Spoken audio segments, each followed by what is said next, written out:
अस्सलाम वालेकुम क्लास। कैसे हैं आप सब लोग? मुझे उम्मीद है कि आप लोग लेक्चर्स सुन रहे होंगे और आपको समझ भी आ रहे होंगे लेक्चर्स। और आप लोगों की असाइनमेंट्स मैंने चेक कर ली हैं, उसको मैं अपडेट उनके मार्क्स आपको कर दूंगी ग्रुप के अंदर, ठीक है? आपको पता चल जाएंगे आप लोगों के मार्क्स।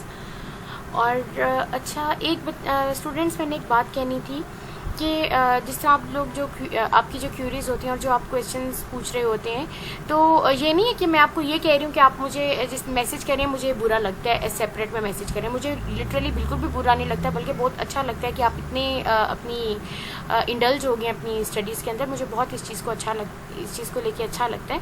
मैं बस ये कहना चाह रही हूँ कि जब जिस तरह मैसेज करती हैं ना, उससे क्या होता है कि अगर आप वो ग्रुप में कर देंगे ना मैसेज, उससे ये होगा कि जो दूसरे स्टूडेंट्स हैं और उनको भी वही उनका क्वेश्चन है, ठीक है? उनका भी वही क्वेश्चन है और वो वही क्यूरीज हैं, और वो कुछ शाय हैं, कुछ बच्चे शाय होते हैं, वो क्वेश्चंस नहीं करते, तो उनकी भी हेल्प हो जाएगी। जिस तरह मैं आंसर करूँगी, अगर आप उधर वो पूछेंगे तो जो कुछ बच्चे हो सकते हैं उनकी क्यूरीज वही हो और वो उन लोगों की भी हेल्प हो जाएगी दरअसल, ठीक है? बाकी आप वो मेरा मकसद नहीं है, क्योंकि ये ग्रुप इसीलिए ही इसके अंदर ये बनाया गया है कि ताकि जो भी बंदा, जैसे फॉर एग्जांपल अब कोई भी बंदा मुझसे क्वेश्चन पूछता है, अगर वो मेरे से उसी ग्रुप में पूछ लेगा, उससे क्या होगा, जो दूसरे स्टूडेंट्स हैं उनके लिए ये हो जाएगी, आसानी हो जाएगी, उन्हें भी वो चीज़ समझ आ जाएगी।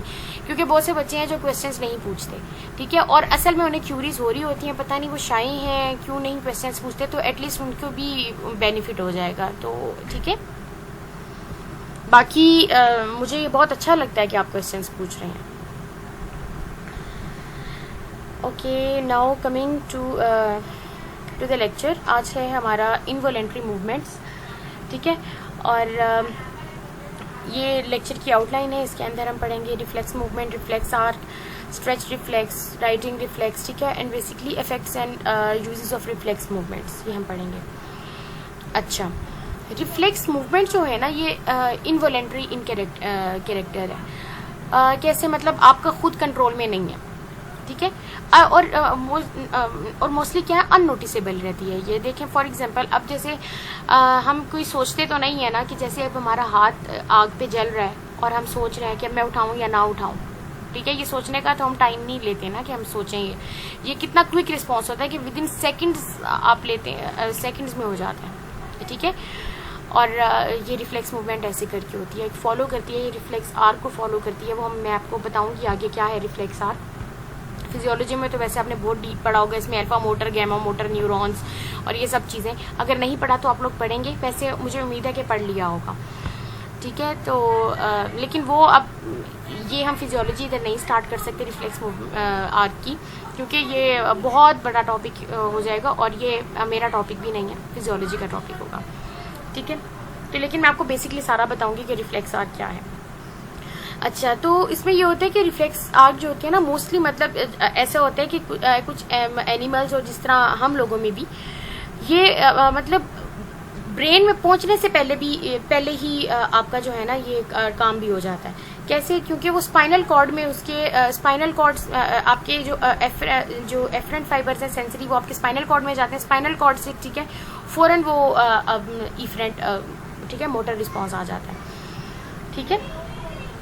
तो ये है reflex movement is involuntary. It may be defined as the motor response to sensory stimulation, ठीक है? सेंसरी स्टिमुलेशन जाहिर बात है, आप देखें जिस तरह मैंने आग वाला बताया, आपकी सेंस है ना, ठीक है? आपके हायर सेंटर्स में मैसेज गया और फौरन से आप हाथ उठा लिया, ठीक है?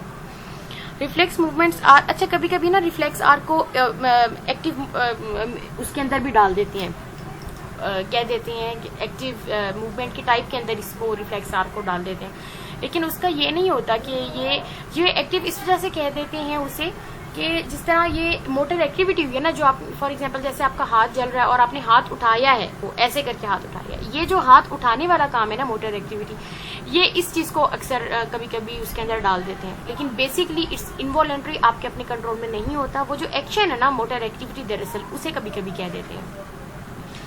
सो रिफ्लेक्स मूवमेंट क्या है? प्रोटेक्टिव इन कैरेक्टर होती हैं, concern with the repetition of movement patterns. अच्छा, रिपीटिशन ऑफ मूवमेंट पैटर्न्स, और फिर क्या हो जाता है, वो चीज़ ऑटोमेटिक हो जाती है और हैबिचुअल। अब जैसे फॉर एग्जांपल एक दफ़ा आपका हाथ लगा है सुई के ऊपर, ठीक है। अब ये तो नहीं है ना, आप बार बार तो नहीं होगा ना कि बार बार उसके ऊपर हाथ लगाएंगे और देखेंगे, ऐसा तो नहीं होना। फिर आपकी हैबिट बन जाएगा कि आपने अवॉइड करना है कि सुई आपको ना चुभे। ठीक है, ये बेसिकली ये है।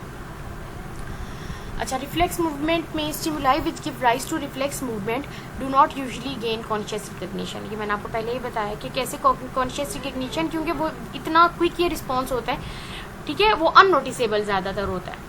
कैसे, फ़ौरन आपका हाथ जैसे जला और फ़ौरन से आपने ऐसे करके, अननोटिसेबल। ठीक है, ये दरअसल इसके अंदर वो बात कहना चाह रही है। अच्छा, patient is aware that reflex movements of the body has taken place. ठीक है, लेकिन बंदे को ये पता होता है कि ये रिफ्लेक्स मूवमेंट जो हो ये हो चुकी है। कैसे, जैसे फॉर एग्जांपल यही हम आग वाली ही अगर मैं एग्जांपल लूँ तो उसमें क्या है, हमारा हाथ उसके ऊपर लगा और हमने हाथ उठाया, पेशेंट अब क्या है, बंदे को पता चल जाता है कि ये जो रिफ्लेक्स मूवमेंट का पैटर्न है ये मैंने हमारा अभी ये मतलब इट टुक प्लेस। ठीक है,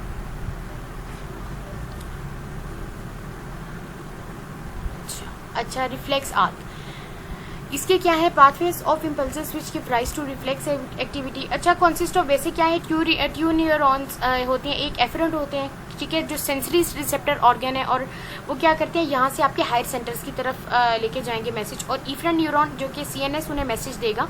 सीएनएस या बहुत सी जगहों पे ऐसे होता है कि आप क्या है, बहुत सी जगहों पे ऐसे भी लिखा हुआ है, और वैसे मोस्टली यही होता है कि आपकी स्पाइनल कॉर्ड तक ही वो जाता है, और स्पाइनल कॉर्ड से ही फौरन उसका जो रिफ्लेक्स है ना इफेक्टर ऑर्गन्स तक आ जाता है। ठीक है, और वो क्या है, मसल फाइबर्स। जाहिर बात है मसल फाइबर्स होंगे इफेक्टर ऑर्गन्स, क्योंकि उन्होंने ही एक्टिविटी करनी है, तो आपका रिफ्लेक्स आर्क कंप्लीट होगा।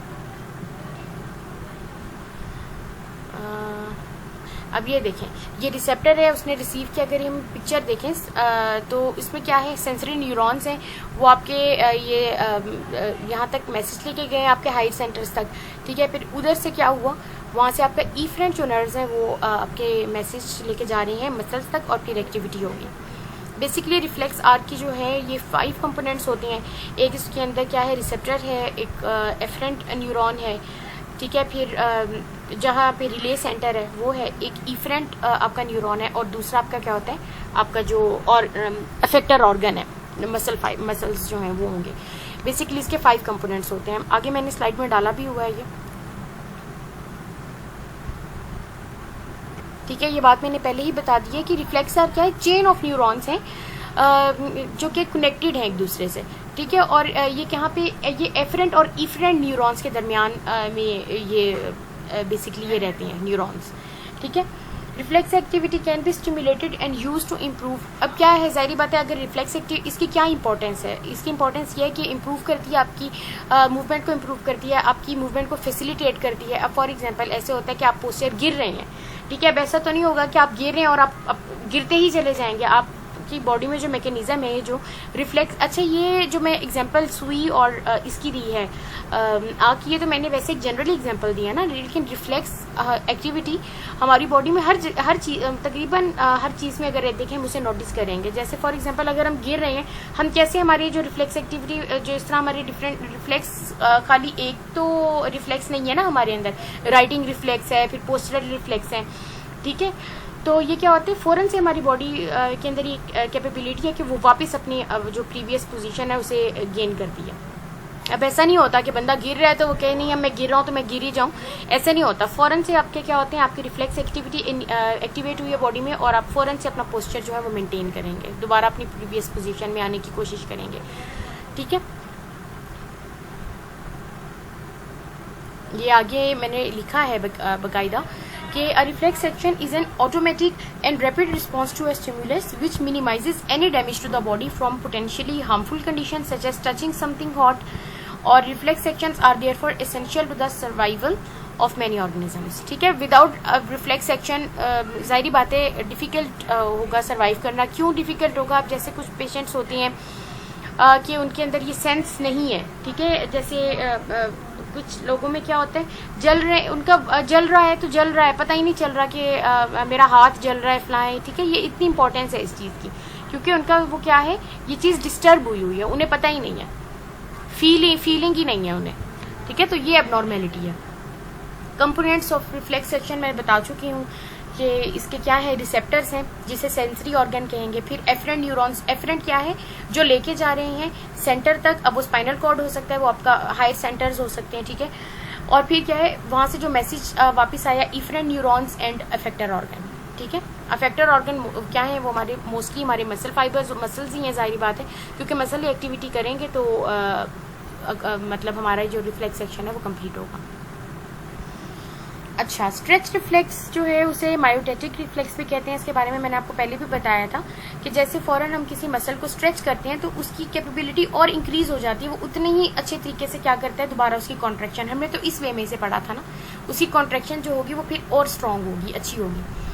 अब मैं इसे रीड आउट करती हूँ। A muscle contraction in response to stretching within the muscle, a monosynaptic reflex which provides automatic। अच्छा, मोनोसाइनेप्टिक रिफ्लेक्स को सबसे पहले मैं आपको बताऊं, मोनोसाइनेप्टिक क्या होते हैं, जिसके अंदर सिर्फ वन साइनेप्स है, ठीक है। एफरेंट एंड इफरेंट के दरमियान सिर्फ वन साइनेप्स है, ठीक है। यानी कि और जो पॉलीसाइनेप्टिक होते हैं उनमें क्या होते हैं, एफरेंट और इफरेंट जो आपके न्यूरॉन्स हैं उनके दरमियान ज़्यादा साइनेप्सेस हैं। जैसे मैं आपको मोनोसाइनेप्टिक की एक एग्जांपल देती हूँ, जो नी जर्क है, ठीक है, जो हम चेक करते हैं, ये हम करेंगे जब आपका ये वाली रिफ्लेक्स आएगा, ये जब लैब एक्टिविटी होगी मैं देखूंगी इसके अंदर है आपके या नहीं। लेकिन जब भी मैं फिजिकली प्रेजेंट होंगे हम अपने कॉलेज के अंदर, तो तब मैं आपको ये करके दिखाऊंगी। जो नी रिफ्लेक्स है, ये हैमर होती है, ठीक है, और तो हैमर होती है, उसे हम नी पे इस तरह स्ट्राइक करते हैं तो फौरन नी का जर्क आता है। तो बेसिकली ये वो मोनोसाइनेप्टिक इन नेचर होता है, ठीक है। When a muscle lengthens the muscle spindle is stretched and its nerve activity increases, ठीक है। और spinal reflex activated by stretching a muscle. When an innervated muscle is stretched it responds by contracting and, ठीक है, जितना जैसे हम उसे stretch करें क्या हो जाएगा, उसमें टेंशन प्रोड्यूस होगी ताकि वो जो स्ट्रेचिंग फोर्स है उसे काउंटर एक्ट कर सके, ठीक है। और provide a mean of promoting activity in muscles when voluntary effort is inactive और too weak to do so. अब देखें कुछ मसल्स, जैसे मैं आपको बताती हूँ, स्पास्टिक किसी को पैरालिसिस हुआ हुआ है, खुद वो मूवमेंट नहीं कर सकता, इतने स्टिफ उसके मसल्स हुए हैं। अब देखें क्या है, हम जो ही उसके मसल को हम स्ट्रेच करते हैं ना, अब स्ट्रेच करने से क्या होता है, उसकी कैपेबिलिटी और इंक्रीज होती है कि वो कॉन्ट्रैक्ट कर सके। जितना हम स्ट्रेच करेंगे उतना ही ज़्यादा उसके अंदर कॉन्ट्रैक्शन की एबिलिटी बेहतर होगी। तो ये क्या है कि वॉलेंट्री एफर्ट इज इनएफेक्टिव और too weak to do so. जैसे उन पेशेंट्स के अंदर, ये बेसिकली उन पे हम ये एग्जांपल ले सकते हैं कि जैसे अगर ये वाले पेशेंट हैं जिनमें नहीं हो रहा, तो हम उनके ये वाली एक्टिविटी उनके अंदर हम इस तरह से करके उनके एटलीस्ट हम मसल को, ये तो है ना कि कुछ ना कुछ वो काम कर सकेंगे।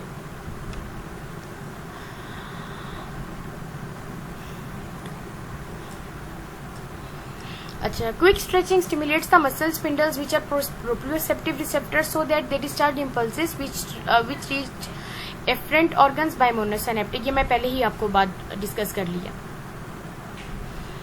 ये जो मैं स्लाइड्स बीच में रीड आउट करती हूँ, ये मैं उन लोगों के लिए रीड आउट करती हूँ जो कभी कभी क्लास के अंदर तवज्जो नहीं दे रहे होते थे, ठीक है। वैसे हर बच्चा ही, क्योंकि स्टूडेंट्स सारे एक जैसे ही होते हैं, कभी कभी उनकी टेंशन इधर उधर डाइवर्ट हो जाती है, लेकिन मैं आप लोगों के लिए स्लाइड रीड करती हूँ। वरना मोस्टली मैं ऐसा होता है कि मैं स्लाइड्स मेरे पीछे खुली होती हैं, क्योंकि मैंने प्रिपेयर अपना लेक्चर किया होता है और मैं उसी के लिहाज से क्योंकि वो डिलीवर करती हूँ।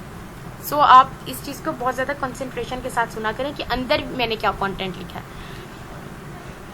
Contraction of muscles in response to stretch is accompanied by. अच्छा, अब देखिए रेसिप्रोकल इनिबिशन अगर हम देखें, जैसे फॉर एग्जांपल अब हमने मसल को स्ट्रेच किया है और वो वापस उसने क्या है, कॉन्ट्रैक्शन कर रहा है, तो कॉन्ट्रैक्शन अगर वो करेगा तो उसके अगर एंटागनिस्ट मसल्स जो है वो उसे परमिट करेंगे तो वो तभी तो कॉन्ट्रैक्शन करेगा ना। अब यहाँ से हमने स्ट्रेच किया और जैसे फॉर एग्जाम्पल मैं बाइसेप को है उसे मैं एल्बो के लेवल के ऊपर स्ट्रेच कर रही हूँ, अब उसे जो ही मैंने स्ट्रेच किया, अब उसकी कैपेसिटी है कि वो वापस क्या करेगा, कॉन्ट्रैक्शन करेगा। तो अगर तो उसे ट्राइसेप परमिट ही नहीं करेगा कि आप कि वो बाइसेप करे अपनी फ्लेगियन, तो कैसे होगी ये मूवमेंट। तो ये बहुत पैरेलल चलती है।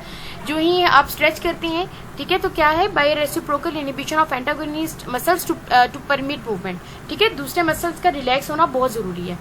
तो इस स्ट्रेच रिफ्लेक्स से क्या हो रहा होता है, जब आप एक जगह पे आपका स्ट्रेच रिफ्लेक्स से आपकी कॉन्ट्रैक्शन हो रही है, तो दूसरी जो आपके उसके ऑपोजिट मसल्स हैं वो ऑटोमेटिकली रेसिप्रोकल इनहिबिशन में जाते हैं, ताकि वो जो आपके प्राइम मूवर्स हैं उनको जो है ना मूवमेंट में हेल्प कर सकें, खुद रिलैक्स होते हैं। प्राइम मूवर इसमें एल्बो की फ्लेक्शन में क्या है, प्राइम मूवर इज बाइसेप, और जो आपका एंटेगोनिस्ट मसल है वो आपका क्या है, ट्राइसेप है। अब जो ही आपका बाइसेप फ्लेक्शन करेगा एल्बो के ऊपर, तो ट्राइसेप क्या है, ऑटोमेटिकली ये अल्लाह ताला की तरफ से खुद ही रेसिप्रोकल इनहिबिशन में चला जाएगा, खुद ब खुद रिलैक्स होगा, ताकि आपका जो बाइसेप है वो अपना फंक्शन पूरे अच्छे तरीके से कर सके। और जिस तरह फिर मैं पढ़ा रही होती हूँ ना, मैं उसी तरह ही एक्सपेक्ट करती हूँ कि उसी तरह से आप इसे समझें। तो टेस्ट के अंदर अब जिस तरह होगा, तो मुझे इस तरह ही, जिस तरह से मैं एग्जांपल्स दे रही हूँ, ऐसे ही मुझे आप लोगों की तरफ से भी रिप्लाईज चाहिए, जो भी मैं क्वेश्चंस करूँगी, या जिस तरह का भी मोड मैं देखूंगी कि किस तरह का मैंने टेस्ट आप लोगों का लेना है। ठीक है, अब ये जो आगे बात लिखी हुई है, ये वही बात है जो मैंने अभी एक्सप्लेन कर दी है कि क्यों किस तरह से रेसिप्रोकल इनहिबिशन में दूसरे मसल्स जाएंगे, ताकि एक जो मूवमेंट है वो स्मूथ हो सके, जो एक मसल अपना प्राइम मूवर है अपना फंक्शन सही तरीके से परफॉर्म कर सके। अच्छा, कुछ अब ये प्लीज़ बिल्कुल नहीं करना, जिस तरह की मैं एग्जांपल्स देती हूँ आप उसे अपने लफ्ज़ों के अंदर इतना गलत बना के लिखते हैं, मेरी बातों पे मत जाए कि नहीं, मैं इतना कंटेंट लिखती हूँ, फिर बुक आपको बताई हुई है, तो आप उसके अंदर से ये चीज़ों को देखा करें। फ़ौरन कभी कभी कुछ बच्चे बिल्कुल मेरी जो मुंह की बात को कॉपी पेस्ट कर देते हैं और फिर इतना गलत कॉपी पेस्ट करते हैं, ऐसी वाली चीज़ नहीं चाहिए। ठीक है, कहानियाँ नहीं बनानी, लॉजिकल बातें करनी है। अच्छा, राइटिंग रिफ्लेक्सेस अब क्या होते हैं, राइटिंग इसे हम स्टैटिक रिफ्लेक्स भी कहते हैं। अच्छा, ये क्या है, ये ऐसे रिफ्लेक्सेस होते हैं जो कि हमारी ओरिएंटेशन ऑफ बॉडी को करेक्ट कर रहे होते हैं। जैसे फ़ौरन अब हम गिरने लगे हैं, ठीक है, गिरने लगे हैं तो फ़ौरन से हमारा बैलेंस खराब हो रहा है, तो ये राइटिंग रिफ्लेक्स है, इन्हें लिब्रेंथाइन रिफ्लेक्सेस भी कहते हैं। तो फ़ौरन से क्या होता है, हमारे ये रिफ्लेक्स एक्टिवेट होगा और फ़ौरन से, जैसे अब मैं किसी बच्चे को धक्का दे रही हूँ, ठीक है, अब ऐसा तो नहीं है ना कि वो बच्चा धक्के की इन रिस्पॉन्स कुछ करेगा नहीं और अचानक से बस गिर ही जाएगा, ऐसा नहीं होगा। आपकी बॉडी क्या है, अल्लाह ताला ने ये मैकेनिज्म्स बनाए हुए हैं आपकी बॉडी में, वो क्या होगा, आपकी बॉडी इसके अगेंस्ट क्या करेगी, वर्क करेगी, ताकि वो एटलीस्ट ये करेगी कि अपना बैलेंस जो है वो मेंटेन करने की कोशिश करे।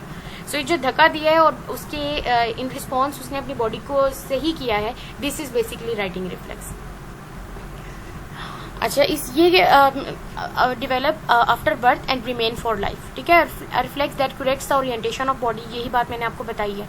These R series of reflexes concern with the maintenance and restoration of equilibrium.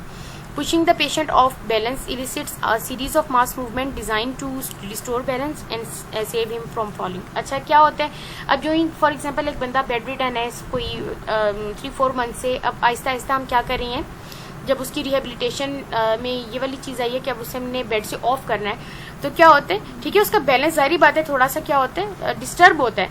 इतने अरसा जो वो बेड के ऊपर, काफ़ी टाइम बेड के ऊपर आए, तो फिर उस में ये वाला जो रिफ्लेक्स है ये एक्टिवेट होता है ताकि वो गिरने से बच सके।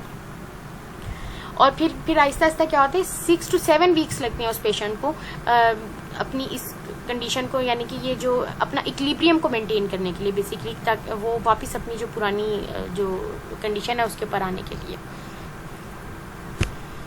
अच्छा, पोस्चरल रिफ्लेक्सेस क्या है, ये भी वही है कि आपकी बॉडी के जो पोस्चर है, फॉर एग्जांपल जैसे मैं बैठी हूँ, फ़ौरन ख़राब हो रहा है, तो फ़ौरन से मेरे जो बॉडी है उसके अंदर ये रिफ्लेक्स है कि वो अपने आप को करेक्ट करने की कोशिश करेगी। ठीक है, पोस्चरल रिफ्लेक्सेस आर ऑटोमेटिक, और ये हमें पता नहीं चल रहा होता, ये खुद ब खुद इनिशिएट हो रहे होते हैं, और automatic movements that control the body position. और ये क्या होता है, एक जो पोस्चरल रिफ्लेक्सेस हैं ये क्या करती है, सेटिस्फैक्ट्री पैटर्न ऑफ पोस्चर आपका डेवलप करती हैं by repeated use of these patterns. अब देखें, आप इस तरह बैठ रहे हैं, फौरन से आप सीधा करेंगे अपने आप को, अब ये तो नहीं है ना कि हर वक्त आप ऐसे ही बैठेंगे, ठीक है, रिपीटेड यूज के साथ फिर आप क्या होते हैं, उसमें उस चीज़ को अडॉप्ट कर लेते हैं और फिर वो आपकी हैबिट बन जाती है। तो इसी को ही पोस्चरल रीएजुकेशन कहते हैं।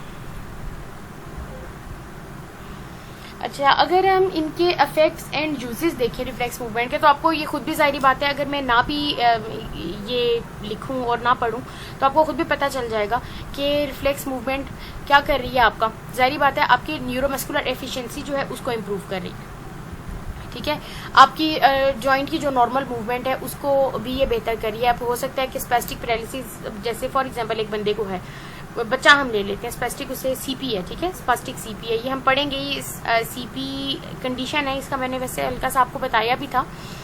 तो इसमें क्या होता है कि जिस तरह वो बच्चा है, अब वो खुद ऐसी मूवमेंट नहीं कर सकता, उसके मसल्स इतने ज़्यादा स्टीफ हैं। जब आप उनमें ये स्ट्रेच करवाएंगे, उसके मसल्स को स्ट्रेच करवाएंगे, वापस उसकी एबिलिटी क्या होगी कॉन्ट्रैक्ट करने की, तो इससे क्या हो जाएगा, जॉइंट की मूवमेंट भी, तो मसल्स का फंक्शन तो बेहतर होगा ही होगा, लेकिन जो जॉइंट आपके वो एक ही कंडीशन के अंदर काफ़ी देर से पड़े हुए हैं, वो भी जाहिर बात है उसके अंदर भी मूवमेंट होगी, नॉर्मल फंक्शन आपका जॉइंट का इम्प्रूव होगा, ठीक है। तो ये चीज़ें होंगी।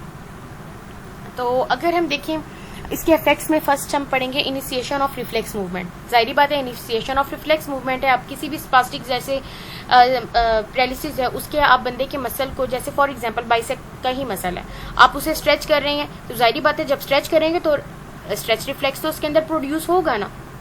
ये एक इसके अंदर नहीं लिखा मैंने, लेकिन आपको मैं वैसे बता रही हूँ कैसे होगा। उसके मसल्स की एबिलिटी फिर जो ही स्ट्रेच करेंगे वापस क्या करेगा, वो कॉन्ट्रैक्ट करेगा।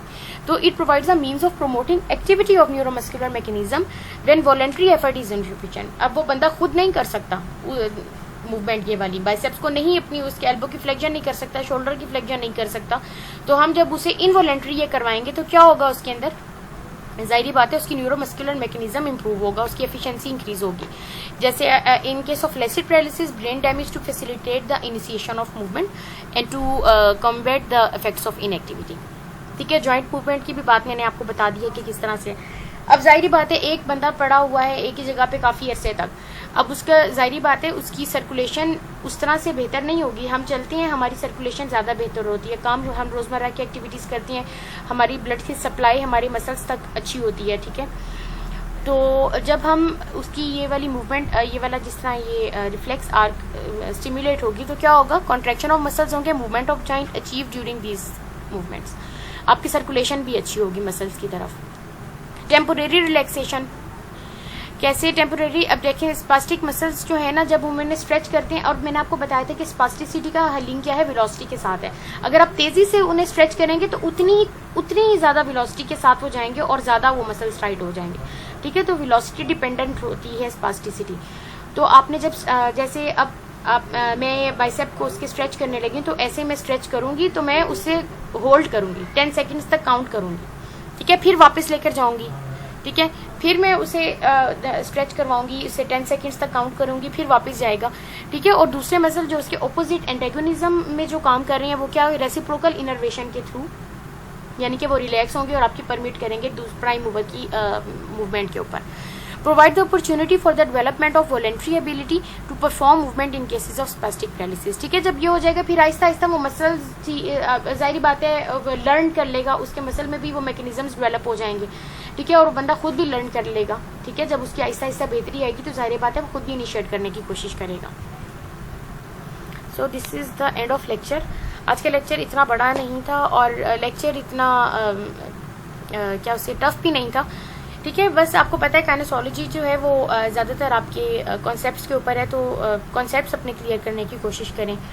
और मैं बार बार कहती हूँ कि मुझे बहुत अच्छा लगता है जब आप लोग मेरे से पूछते हैं, क्वेश्चंस करते हैं, क्वेश्चन जिस तरह मुझे बच्चे सेपरेट करते हैं, मुझे बल्कि बहुत अच्छा लगता है। आप मुझे मैसेज सेपरेट भी कर रहे हैं, मुझे इसमें बिल्कुल बुरा नहीं लगता, लेकिन मैं ये कहती हूँ कि आप ग्रुप में किया करें मैसेजेस। वो ग्रुप आप लोगों के लिए बनाया है, उस ग्रुप के अंदर मैसेज करें, वो ज़्यादा बेहतर इसलिए है कि कुछ बच्चे शाय होते हैं, वो क्वेश्चंस नहीं करते हैं। उन्हें जितना भी मैं कह दूँ कि क्वेश्चंस करें, और उन्हें क्यूरीज होती हैं, ज़रूर होती हैं, तो उन लोगों का एटलीस्ट बेनिफिट हो जाएगा, ठीक है। तो आइंदा आप लोगों ने जो क्वेश्चंस करने हैं मुझे ग्रुप के अंदर करने हैं, और मैं अगर आपको सेपरेट रिप्लाई करती हूँ तो मैं उसके अंदर क्यों नहीं रिप्लाई करूँगी, मेरे लिए तो सब स्टूडेंट्स इक्वल है ना।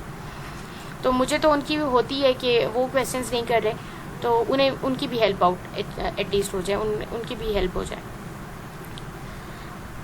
Okay, thank you.